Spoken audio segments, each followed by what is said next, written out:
Chief justice of India DY Chandrachud कई मामलों में इस देश की आखिरी उम्मीद और देश की इस आखिरी उम्मीद के पास देश के पत्रकार जो सत्ता से सवाल करते हैं वो पहुंचे हैं गुहार लगाकर कि पत्रकारों पर जिस तरह से सरकार दमन कर रही है, जिस तरह से देश के अंदर एक पुलिस राज कायम करने की कोशिश की जा रही है, उस पर लगाम लगाया जाए। पत्रकार chief justice of India DY Chandrachud के पास पहुंचे हैं। सवाल यह कि क्या DY चंद्रचूड़ पत्रकारों की आवाज सुनेंगे? क्या DY चंद्रचूड़ यह तय करेंगे ताकि सरकार इस तरह से अपने मनमानी के चलते पत्रकारों पर दमन जो है वो जारी रखे? दोस्तों, जैसे कि आप तस्वीरों में देख सकते हैं, कल प्रेस क्लब में तमाम जो पत्रकार जो हैं वो जमा हुए। यहां पर न्यूज क्लिक के कई पत्रकार मसलन पौरंजॉय गुहा ठाकुर था और उर्मिलेश भी मौजूद थे और कई पत्रकार वहां पर जमा हुए। कार्यक्रम क्या था मैं आपको बताता हूं दोस्तों, और हां, आगे chief justice of India DY Chandrachud से क्या अपील की गई है वो भी मैं आपको बताऊंगा। कार्यक्रम यह था कि प्रेस क्लब ऑफ इंडिया से जंतर मंतर तक पत्रकार जो हैं वो मार्च करें। मैं आपसे एक सवाल पूछना चाहता हूं, क्या पत्रकार दंगे करते हैं? हां, गोदी मीडिया का नहीं कहा जा सकता, खासकर जो लोग प्राइम टाइम करते हैं, मगर जो पत्रकार वहां उपस्थित हुए थे उनकी एक ही मांग थी कि पत्रकारों पर दमन बंद किया जाए। जिस तरह से उनके लैपटॉप छीने गए हैं, मोबाइल फोन छीने गए हैं, उसे बंद किया जाए, उसको लेकर जवाबदेही तय की जाए, ट्रांसपेरेंसी तय की जाए। दोस्तों, सिर्फ यही मांग थी जिस वजह से वो लोग प्रेस क्लब में इकट्ठा हुए थे और वहां से जंतर मंतर जाने वाले थे। मगर क्या आप जानते हैं कि दिल्ली पुलिस ने उन्हें अनुमति नहीं दी? अनुमति नहीं दी, लिहाजा पत्रकार जो हैं वो जंतर मंतर अपनी गाड़ियों से पहुंचे और वहां पर उन्होंने प्रदर्शन किया। मगर एक ऐसा पत्रकार जिसका चैनल सिवाय भड़काऊ पत्रकारिता के कुछ नहीं करता, उसके रिपोर्टर्स पहुंचे और उन्होंने गाली गलौज शुरू कर दी उन पत्रकारों के साथ जो वहां प्रदर्शन कर रहे थे। मैं चाहूंगा कि आप मोलिटिक्स नाम के प्लेटफॉर्म का यह क्लिप देखें। इसमें आप मोलिटिक्स के पत्रकार नीरज झा को भी देख सकते हैं किस तरह से एक वाहियात चैनल की पत्रकार जो हैं वो क्या कर रही थी। सामने देखिए साहब। पत्रकारिता पर जो हमला हो रहा है वो पत्रकारिता पर हमला पत्रकारों की एक जमात के कारण हो रहा है। पत्रकारों की उस जमात के कारण जिस जमात ने तय किया है कि प्रधानमंत्री नरेंद्र मोदी और भारतीय जनता पार्टी की सरकार के तलवे चाटना ही पत्रकारिता है। ऐसे लोगों ने पत्रकारिता के नेक पेशे को कलंकित किया है और ऐसे लोगों से सवाल पूछना बहुत जरूरी है, ऐसे लोगों का विरोध बहुत जरूरी है। यानी कि पत्रकारों को अनुमति नहीं दी जाएगी कि वो लोग जो हैं एक पीसफुल मार्च कर सकें, मगर इस तरह से जंतर मंतर में इकट्ठा हुए पत्रकारों को किस तरह से भड़काया जा रहा था, किस तरह से उन्हें लगातार प्रोवोक किया जा रहा था, उसकी मिसाल आप देख चुके हैं। आज न सिर्फ पत्रकारों के लैपटॉप्स, मोबाइल फोन जब्त किए जा रहे हैं और इसमें कोई जवाबदेही नहीं है, बल्कि आप देख सकते हैं किस तरह से उन्हें टारगेट किया जा रहा है उन चैनल्स द्वारा जो सिवाय प्राइम टाइम में दंगा भड़काने वाले शोज के अलावा कुछ नहीं कर सकते। क्योंकि इस चैनल के जो संपादक है, क्या परण के, चवण के, टमन के, क्या नाम है, वो जो व्यक्ति है उस पर सुप्रीम कोर्ट में टिप्पणी हुई है, मगर दिल्ली पुलिस उस व्यक्ति को लेकर नर्म रही है, जिसके चलते कोई कार्रवाई नहीं की गई। मगर जैसा कि मैंने कार्यक्रम की शुरुआत में आपको बताया, chief justice of India DY Chandrachud पत्रकारों की आखिरी उम्मीद बनकर रह गए हैं। क्या DY चंद्रचूड़ पत्रकारों पर हो रहे अत्याचारों का संज्ञान लेंगे? क्या सरकार को फटकार लगाएंगे? क्या सरकार पर सख्ती जारी करेंगे? ये तमाम सवालात हैं। एक एक करके ध्यान से सुनिएगा पत्रकारों ने क्या अपील की है, क्योंकि इसमें एक एक शब्द मायने रखता है। एक एक शब्द इस देश के लोकतंत्र के लिए जरूरी है। एक एक शब्द जरूरी है दोस्तों। सबसे पहले सुप्रीम कोर्ट कदम उठाए और मीडिया के खिलाफ जांच एजेंसीज के दमनकारी इस्तेमाल को खत्म करे। उन्होंने पुलिस की तरफ से पत्रकारों के इलेक्ट्रॉनिक उपकरणों जैसे मोबाइल फोन और लैपटॉप को जब्त करने पर सुप्रीम कोर्ट से दिशा निर्देश मांगे हैं। क्योंकि मैं आपको बता दूं दोस्तों, जब मेरा भी लैपटॉप और मोबाइल फोन जब्त किया गया था तो मुझे कोई भी लिखित फरमान नहीं दिया गया था कि भाई हम ये ले रहे हैं और इतने दिनों में आपको ये वापस मिल जाएगा।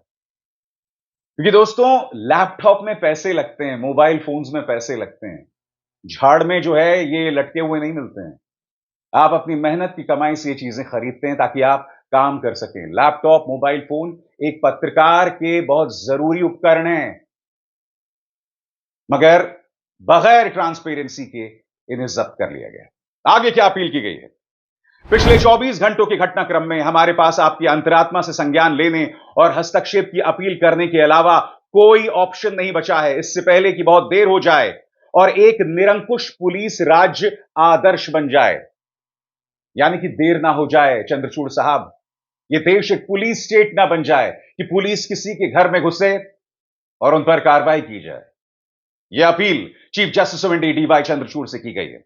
आगे गौर कीजिए दोस्तों, पत्र में कहा गया है, सच्चाई यह है कि आज भारत में पत्रकारों का एक बड़ा वर्ग प्रतिशोध के खतरे में काम कर रहा है, बदले के खतरे में काम कर रहा है। और यह जरूरी है कि न्यायपालिका सत्ता का सामना बुनियादी सच्चाई से करे कि एक संविधान है जिसके प्रति हम सब जवाबदेह हैं। Chief justice of India D.Y.. Chandrachud से अपील की जा रही है कि सरकार से कहिए कि आपको एक संविधान के अंतर्गत काम करना है। आप बदले की कार्रवाई के अंतर्गत नहीं काम कर सकते पत्रकारों के खिलाफ जो आपसे सवाल करते हैं। आगे, यूएपीए का इस्तेमाल खास तौर से डरावना है। पत्रकारिता पर आतंकवाद के रूप में मुकदमा नहीं चलाया जा सकता। आप प्रबीर पुरकायस को आतंकवादी बता रहे हैं, उन पर आतंकवाद की धाराएं लगा रहे हैं।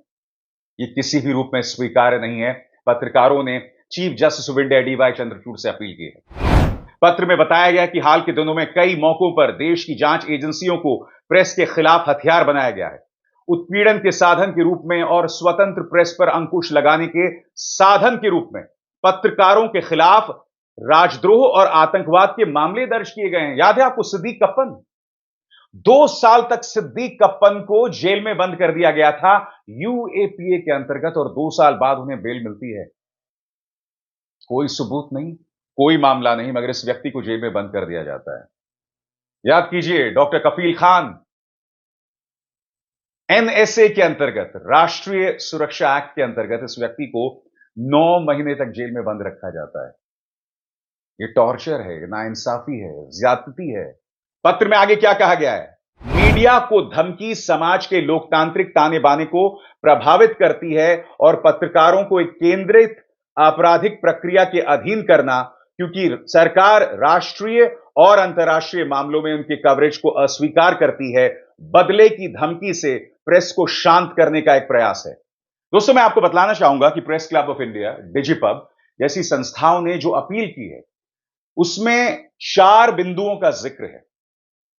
ये 4 अपील की गई हैं कि आप ये कीजिए ताकि पत्रकारों पर दमन ना हो, और वो 4 अपील क्या हैं, एक एक करके आपकी स्क्रीन पर आ रही हैं। दोस्तों, पत्रकारों के फोन और लैपटॉप को अचानक जब्त करने को डिस्करेज करने के लिए मानदंड तैयार करना, जैसा कि मामला रहा है। प्रसिद्ध शिक्षाविदों राम रामस्वामी और अन्य द्वारा दायर एक रिट याचिका में सुप्रीम कोर्ट इस मुद्दे पर विचार कर रहा है। भारत संघ WPCR संख्या 138/2021 और इन कार्रवाइयों में भारत संघ द्वारा हलफनामों से संतुष्ट नहीं है। जबकि न्याय के पहिए घूम रहे हैं, राज्य ने दंड मुक्ति के साथ कार्य करना जारी रखा है। उपकरणों की जब्ती हमारे पेशेवर काम में समझौता करती है। जैसा कि सुप्रीम कोर्ट ने स्वयं पेगासस मामले में कहा है, स्रोतों की सुरक्षा मीडिया की स्वतंत्रता का एक महत्वपूर्ण और आवश्यक परिणाम है। लेकिन लैपटॉप और फोन अब केवल आधिकारिक उपकरण नहीं है जिसका उपयोग आधिकारिक व्यवसाय करने के लिए किया जाता है। जो मैंने अभी कुछ देर पहले आपसे कहा कि जरूरी उपकरण हो गए हैं।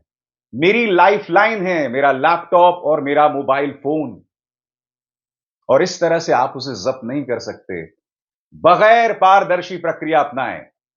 दूसरा मुद्दा आपकी स्क्रीन पर, पत्रकारों से पूछताछ और उनसे बरामदगी के लिए दिशा निर्देश विकसित करना, ताकि यह सुनिश्चित किया जा सके कि इन्हें मछली पकड़ने के अभियान के रूप में नहीं चलाया जाए, जिसका वास्तविक अपराध से कोई लेना देना नहीं है।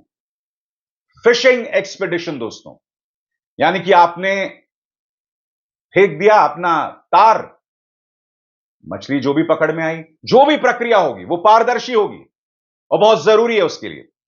तीसरा बिंदु, उन राज्य एजेंसियों और व्यक्तिगत अधिकारियों की जवाबदेही सुनिश्चित करने के तरीके खोजना जो कानून का उल्लंघन करते पाए जाते हैं या पत्रकारों के खिलाफ उनके पत्रकारीय काम के लिए अस्पष्ट और खुली जांच के जरिए अदालतों को जानबूझकर गुमराह करते हैं। और यहां पर उन पुलिस अधिकारियों के खिलाफ जवाबदेही तय करने की बात की जा रही है। यह कहा जा रहा है कि भाई कुछ जो पुलिस अधिकारी होते हैं, कुछ वो लोग ट्रांसपेरेंसी में काम नहीं करते, पारदर्शिता में काम नहीं करते हैं, जो मन आता है वो लोग उस तरह से करते हैं। जवाबदेही तय की जाए। और चौथा और आखिरी बिंदु आपकी स्क्रीन पर दोस्तों, पत्र में कहा गया है कि पत्रकारों और समाचार प्रोफेशनल्स के रूप में हम किसी भी प्रामाणिक जांच में सहयोग करने के लिए हमेशा तैयार और इच्छुक हैं। हालांकि तदर्थ व्यापक जब्ती और पूछताछ को निश्चित रूप से किसी भी लोकतांत्रिक देश में स्वीकार्य नहीं माना जा सकता, जिसने खुद को अकेले ही लोकतंत्र की जननी के रूप में विज्ञापित करना शुरू कर दिया है। यहां पर जो तंज कसा गया है देश के प्रधानमंत्री पर, वो प्रधानमंत्री जो दुनिया में घूम घूम कर कहते हैं कि भारत मदर ऑफ डेमोक्रेसी है, लोकतंत्र की मां है, लोकतंत्र की जननी है। एक तरफ तो आप खुद को लोकतंत्र की जननी, मदर ऑफ डेमोक्रेसी कहते हैं, मगर दूसरी तरफ ये तमाम हरकतें करते हैं।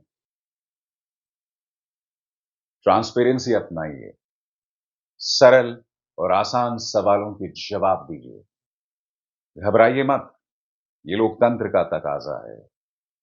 जब तक जान में जान है, ये मुद्दे उठाते रहूंगा।